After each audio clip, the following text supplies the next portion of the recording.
नमस्कार, मैं Satpal Chaubehal, legal knowledge with SP Chaubehal में आपका हार्दिक स्वागत है। आज हम भारतीय न्याय संहिता की सेक्शन 3 जर्नल एक्सप्लेनेशंस साधारण स्पष्टीकरण के बारे में जानेंगे। पहले जो आईपीसी इंडियन पेनल कोड की सेक्शन 6, 7, 27, 32, 34 और 35 से लेकर 38 तक जितनी भी सेक्शन थी उन सबको इकट्ठा करके अब एक ही सेक्शन बना दी गई। ये भारतीय न्याय संहिता में सेक्शन 3। इन लेक्चर्स में हम खाली उन्हीं सेक्शंस को पढ़ेंगे जो कि जो रिक्रूट कांस्टेबल हमारे होते हैं, या जो डायरेक्ट सब इंस्पेक्टर पुलिस में भर्ती होते हैं, या जो डायरेक्ट डीएसपी अपॉइंट होते हैं, या जो प्रमोशन कोर्स करते हैं हमारे लोग, उनके सिलेबस में जो सेक्शंस हैं उन्हीं सेक्शंस को इसमें पढ़ेंगे। या जो लोग लॉ कर रहे हैं, एलएलबी कर रहे हैं, तो उनके सिलेबस में जो सेक्शन है खाली उन्हीं सेक्शंस को ही हम पढ़ेंगे। तो ये सेक्शन 3 शुरू करते हैं। इसकी सबसेक्शन 1 में बताया गया है थ्रू आउट दिस संहिता। इस संहिता में सर्वत्र, मतलब इस पूरी संहिता में every definition of an offence, किसी अपराध की एक जो परिभाषा है किसी अपराध के बारे में दे रखी है, या एवरी पेनल प्रूवियंस, दंड का जो प्रत्येक प्रावधान इसमें दिया हुआ है, every illustration of every such definition और पेनल प्रूवियंस, या ऐसे परिभाषा है या जो दंड का प्रावधान दिया है उसके बारे में अगर कोई इलस्ट्रेशन दे रखी है, कोई उदाहरण दे रखा है, shall be understood subject to the exceptions contained in the chapter entitled Journal Exceptions, though those exceptions are not repeated in such definitions, penal provision और illustration। तो ये जो डेफिनेशन है, चाहे पेनल प्रोविजन है, चाहे इलस्ट्रेशन है, उदाहरण है, इनको जो जर्नल एक्सेप्शन, सामान्य अपवाद का जो एक अध्याय दे रखा है उसमें जो अपवाद बताए गए हैं उसके अधीन ही समझा जाएगा, उसके अधीन ही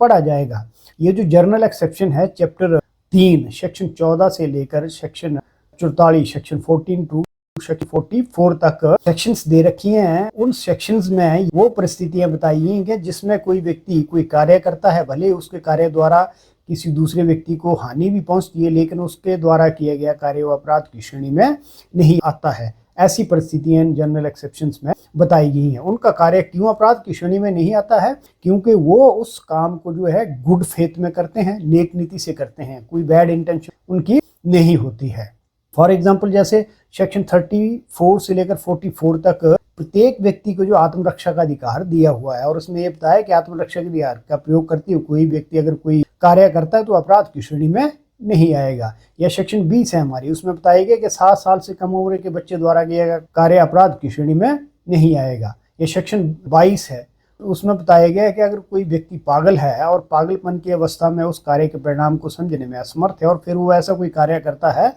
तो उसके द्वारा किया गया कार्य भी अपराध की श्रेणी में नहीं आएगा। तो इसमें फिर ये बताया गया है कि प्रत्येक इसकी जो परिभाषा है किसी अपराध के बारे में दी हुई है, ये पेनल प्रोविजन है, इलस्ट्रेशन है,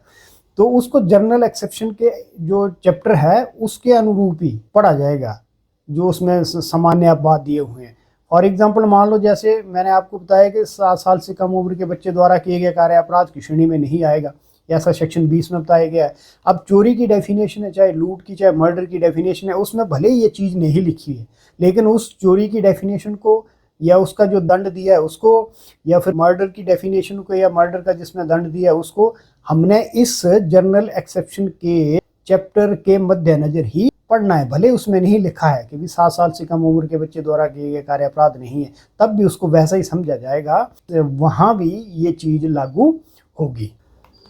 Subsection 2, every expression which is explained in any part of this Samhita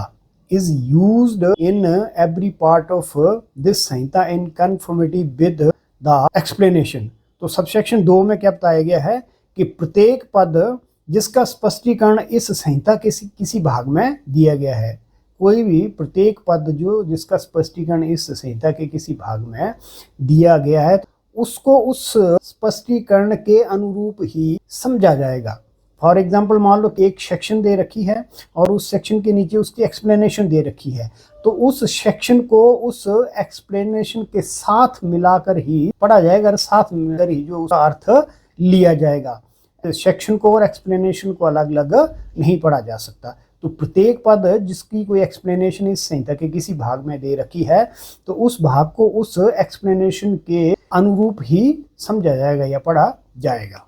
subsection 3, when property is in possession of person, spouse, clerk और सर्वेंट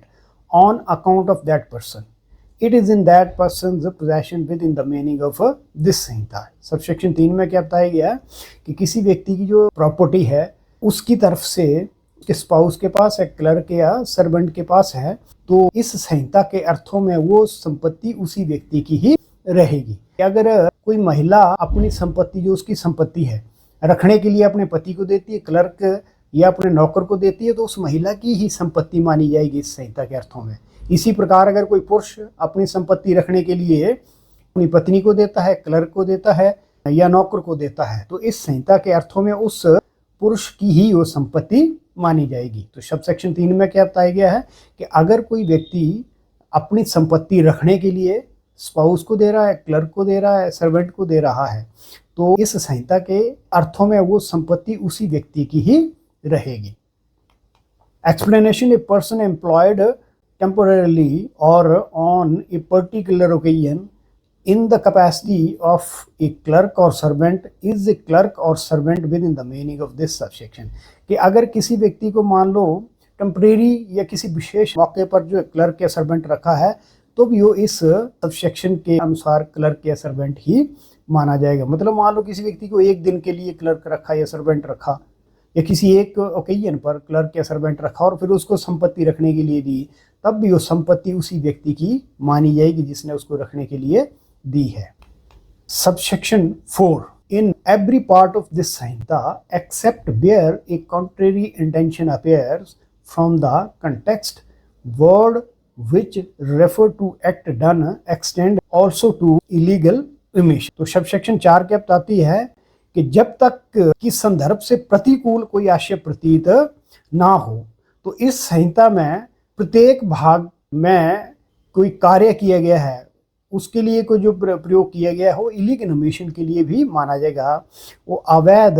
कार्यलोप के लिए भी माना जाएगा। तो इस संहिता के प्रत्येक भाग में, मतलब सिवाय इसके कि कोई कॉन्ट्रेरी इंटेंशन प्रतीत ना होती हो, अगर वर्ड लिखा गया है एक्ट्स डन, कार्य किया गया है, तो उसमें इलीगल ओमिशन यानी कि अवैध कार्यलोप भी शामिल होगा। मतलब अगर एक्ट डन लिखा गया है, कार्य किया लिखा गया है, तो उसका विस्तार जो है इलीगल ओमिशन यानी कि कोई अवैध कार्यलोप पर भी होगा। ये जरूरी नहीं है कि इलीगल ओमिशन भी लिखा हो, खाली अगर एक्ट डन लिखा है तो उसका अर्थ ये भी लिया जाएगा कि इलीगल ओमिशन भी हो सकता है। Subsection 5, when a criminal act is done by several persons in furtherance of common intention of all, each of such person is liable for that act in the same manner as if it were done by him alone। Subsection 5 जो बड़ी important section है, इसमें बताया गया है कि यदि कोई आपराधिक कार्य कई व्यक्तियों द्वारा मिलकर उनके सामान्य आशय की पूर्ति के लिए किया जाता है, तो उस आपराधिक कार्य की जिम्मेवारी उनमें से प्रत्येक व्यक्ति पर उसी प्रकार होगी मानो वो किसी अकेले ने किया हो। तो इसमें क्या है कि अगर कोई आपराधिक कार्य कई व्यक्ति मिलकर करते हैं, किस लिए? उनके सामान्य आशय की पूर्ति के लिए, तो प्रत्येक व्यक्ति पर उस आपराधिक कार्य की जिम्मेवारी उसी प्रकार होगी मानो वह किसी अकेले ने किया हो। देखिए, कोई व्यक्ति जो अपराध करता है तो अपराध करने के लिए वो 3 तरीके से हिस्सा ले सकता है। पहला क्या है, बराबर पार्टिसिपेट करे किसी भी अपराध करने में, वो स्वयं पार्टिसिपेट करे, इक्वल पार्टिसिपेट करे। दूसरा क्या है कि उस कार्य के लिए किसी को उकसाए, मतलब दुष्प्रेरण करे। और तीसरा क्या है, षड्यंत्र करे। तो इन सब के लिए तो सजा का प्रावधान है कि कोई व्यक्ति अगर स्वयं किसी कार्य में पूर्ण रूप से पार्टिसिपेट करता है अपराध में, तो उसके लिए सजा का प्रावधान है। अगर कोई किसी को अबैटमेंट करता है, दुष्प्रेरण करता है, उकसाता है अपराध करने के लिए, तो उसके लिए भी जो है सेक्शन 45 भारतीय न्याय संहिता से लेकर 60 में सजा का प्रावधान है। अगर कोई क्रिमिनल कॉन्स्पिरेसी करता है, षड्यंत्र करता है कोई अपराध करने का, तो उसके लिए भी जो BNS की सेक्शन 61 है उसमें प्रावधान है। परंतु अगर मान लीजिए, इसको एग्जाम्पल से समझते, मान लीजिए 3 दोस्त हैं A, B और C, वो जो है सलाह करके जज के घर में चोरी करने के लिए जाते हैं। अब जैसे ही जज के घर के बाहर पहुंचते तो ये मना कर देता कि मैं अंदर चोरी करने नहीं जाऊंगा। B और C को बोलता कि आप चोरी करके आओ, मैं यहीं आपका वेट करता हूँ। और मैं अगर कोई आएगा तो आपको अलर्ट कर दूंगा। बी और सी अंदर जाते चोरी करके आ जाते हैं। अब ए भले ही चोरी करने के लिए अंदर नहीं गया है और उसने अंदर जाके स्वयं चोरी नहीं करी है, लेकिन क्योंकि उनकी कॉमन इंटेंशन थी कि उन्होंने चोरी करनी है और उसकी पूर्ति के लिए उन्होंने वो कार्य किया है,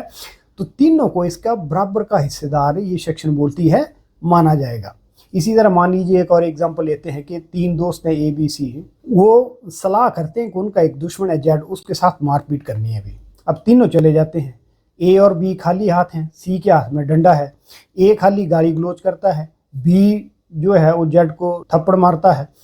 और जो सी है वो लाठी से उसकी पिटाई करता है और बाजू या टांग तोड़ देता है। तो यहाँ भले ही ए ने जो है खाली गाली गलौज किया है, बी ने थप्पड़ी मारा है, सी ने उसकी जो है टांग या बाजू जो लाठी मार के तोड़ दी है, तो तीनों को जो ये सेक्शन बोलती है बराबर उस अपराध के लिए दोषी माना जाएगा और समान दंड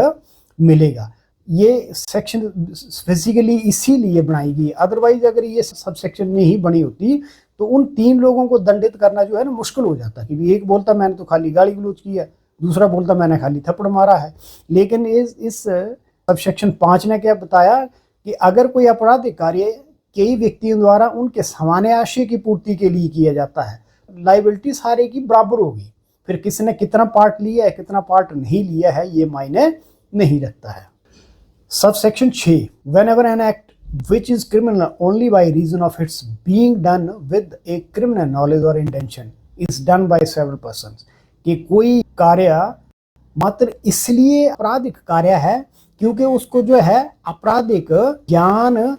या आपराधिक नीयत के साथ कई व्यक्तियों ने किया है, तो each of such person who joins in the act with such knowledge or intention is liable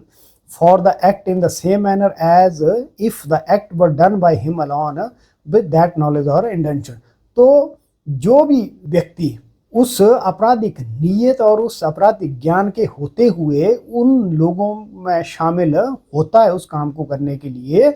तो प्रत्येक व्यक्ति उस कार्य के लिए समान रूप से जिम्मेवार होगा, मानो वो कार्य उनमें से किसी अकेले ने किया हो। तो इसमें क्या है, इसमें खाली ये है कि कोई कार्य केवल इसलिए आपराधिक कार्य बन गया क्योंकि उसको करने के लिए जो एक से अधिक व्यक्ति क्रिमिनल नॉलेज और क्रिमिनल इंटेंशन के साथ आपराधिक नीयत और आपराधिक ज्ञान के साथ जो है शामिल होते हैं, तो उस कार्य की जिम्मेवारी प्रत्येक पर बराबर होगी। सबसेक्शन 6 में क्या बताया गया है कि कोई कार्य मात्र इसलिए आपराधिक कार्य है क्योंकि उसको करने के लिए जो लोग उसमें शामिल हुए उनकी क्रिमिनल इंटेंशन थी और क्रिमिनल उनका नॉलेज था, तो उन सबको उस कार्य के लिए समान भागीदार माना जाएगा। Subsection 7, wherever the causing of a certain effect or attempt to cause that effect by an act or an omission is an offense, it is to be understood that the causing of that effect partly by an act and partly by an omission is the same offense। Subsection 7 में क्या बताया गया है कि कोई कार्य कोई बात जो है किसी कार्य द्वारा या कार्य रूप द्वारा या उसके प्रयत्न द्वारा जो अपराध बनती है, अगर उसको व्यक्ति पार्टली करता है, पार्टली कार्य द्वारा करता है, पार्टली ओमिशन द्वारा करता है, मतलब कार्य लोप द्वारा करता है, तब भी वो अपराध ही मानी जाएगी। फॉर एग्जाम्पल मान लीजिए एक व्यक्ति है ए, उसकी जिम्मेवारी है कि वो जेड की देखभाल करे, उसमें पर जो प्रॉपर खाना दे ताकि जेड जो है ठीक रहे, स्वस्थ रहे, ये इसकी ड्यूटी है, जिम्मेवारी है। अब ए क्या करता है, जेड की एक ही बार मारपीट करता है और उसकी मृत्यु कर देता है, तब वो अपराध हो गया। अब मान लीजिए वो दूसरी परिस्थिति में क्या करता है, पार्टली करता है, जेड को क्या करता है, खाना कम देता है बिल्कुल, जिससे जेड एकदम कमजोर हो जाता है और थोड़ी थोड़ी मारपीट भी करता रहता है, मतलब पार्टली उसने खाना कम दिया जिससे जेड कमजोर हो गया और फिर मारपीट भी करी, तो इन दोनों के प्रभाव से जेड की मृत्यु हो जाती है, तब भी उसका कार्य वैसा ही ऑफेंस माना जाएगा जैसा यदि जो ए है उसको एक ही बार उसके साथ मारपीट करके उसकी मृत्यु कर देता। भले उसने जो पार्टली किया है, पार्टली उसको खाना कम दिया इसी कारण उसको कमजोरी आ गई और पार्टली उसकी पिटाई करता रहा और इन दोनों के कारण उसकी मृत्यु हो गई, तो ये वैसा ही ऑफेंस माना जाएगा कि मानो ए ने उसको एक ही बार जो उसके साथ मारपीट करके उसकी मृत्यु कर दी हो। तो आज के लिए इतना ही, धन्यवाद। अगर आपको ये मेरा लेक्चर अच्छा लगा हो तो प्लीज़ इसे लाइक कर दें, शेयर कर दें और मेरे चैनल को सब्सक्राइब कर दें। और अगर आपका कोई प्रश्न हो तो आप प्रश्न भी मेरे को भेज सकते हैं, तो मैं उसका उत्तर अवश्य देने का प्रयत्न करूँगा। धन्यवाद।